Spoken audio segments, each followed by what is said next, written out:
Hello. Dogs, they're the new kids. At least they are for 37% of loved-up dog parents who are so smitten, they're less interested in having children. Dogs are just everywhere in our lives now. We probably just don't have as much time for kids, and that emotional need for many of us is taken up in part by our relationship with our dogs. I don't have children, and I have this little one who I can treat as a child. They are fabulous fur kids. They are wonderful substitutes. Seriously, there ain't no room for kids up in here. Bedroom? More like budroom. 65% of us share our sleep space with our furry friends, most of whom prefer spreading themselves across the bed while inside the sheets.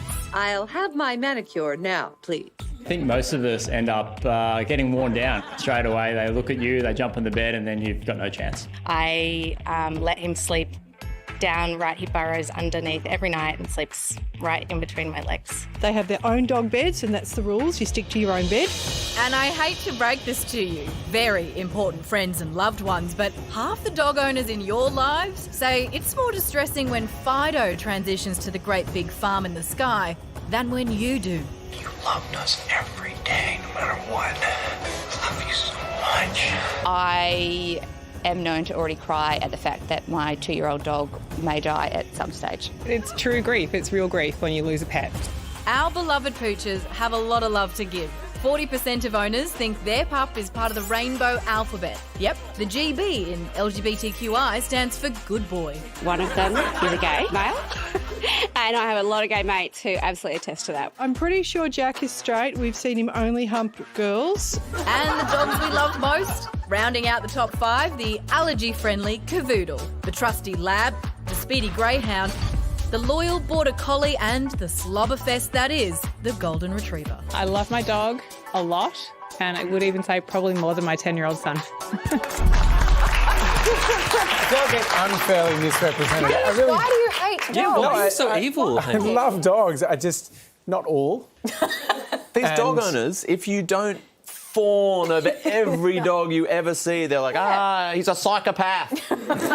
He's not being enthusiastic enough. It's I'm getting sociopathic vibes from you right now. And I agree that not in the bed. Oh, not in the bed. Absolutely not. That's I love dogs, but I don't want them in between me and a partner. No, because dogs do not always smell beautiful. There's a difference between in the bed and on the bed, though. Like, what about at the end of the bed, just... Are you asking for a friend? Well, you know, my dog wanted to know. But if he starts moving up the bed, that's when I COVID swab him to get him back down. Is he gay? No, who knows?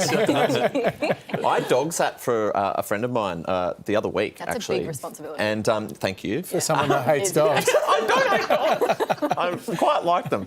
But usually the dog sleeps with my friend in the bed, and then they were like scratching on the door wanting to sleep with me, and I'm like, well, no, I'm not the owner, and like it's not required of me, like, and close the door. And then she was messaging me like, you're heartless.